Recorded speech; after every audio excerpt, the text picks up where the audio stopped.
Hi friends, ఇలాగ కేక్‌కి box వస్తుంది కదండీ! ఆ బాక్స్‌తో ఒక చిన్న క్రాఫ్ట్ అండి. మనం ఒక ఫోటో తీసుకోవాలండి.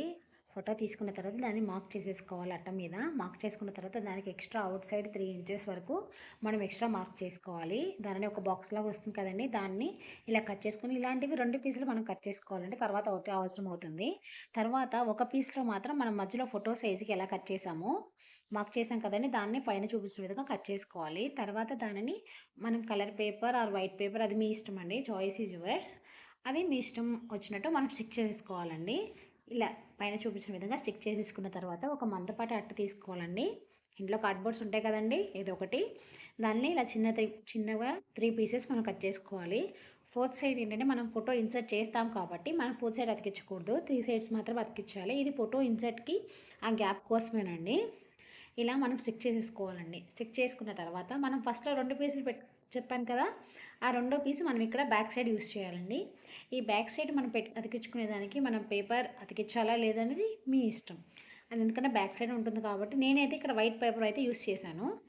యూజ్ చేసి దానికి కూడా ఈ 3 స్టిక్స్ మనం ఇందాక జాయిన్ చేసాం కదండీ! దాని బ్యాక్ సైడ్ మనం ఇది అతికించాలండి. అతికించిన తర్వాత మనకు ఆల్మోస్ట్ ఫోటో ఫ్రేమ్ రెడీ అయిపోతుందండి.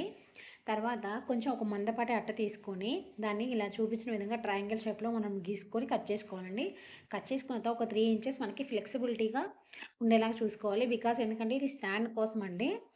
అక్కడ ఫ్లెక్సిబిలిటీ ఉన్న చోట అంతవరకు మనం టేప్ ఆర్ గమ్ ఏదైనా యూజ్ చేసి ఆ ఫోటో ఫ్రేమ్‌కి బ్యాక్ సైడ్ మనం అతికిచ్చేసేయాలి. ఇదిగోండి ఇలాగా రెడీ అయిపోతుంది. నేనేంటంటే ఇక్కడ ఫోటో ఇన్సర్ట్ చేయకుండా ఒక colour paper photo back side stick చేసి మీకోసం పెడుతున్నానండి. డిస్‌ప్లే చేస్తున్నాను. ఇలాగ మనం ఉంచినా బావుంటుందండి. లేదు నేను డెకరేషన్ చేసుకోవాలనుకుంటున్నాను అనుకుంటే ఓకే. తర్వాత నేను బీరకాయ యూజ్ చేశానండి ఇక్కడ. ఇది ఇంట్లో ఉన్నది.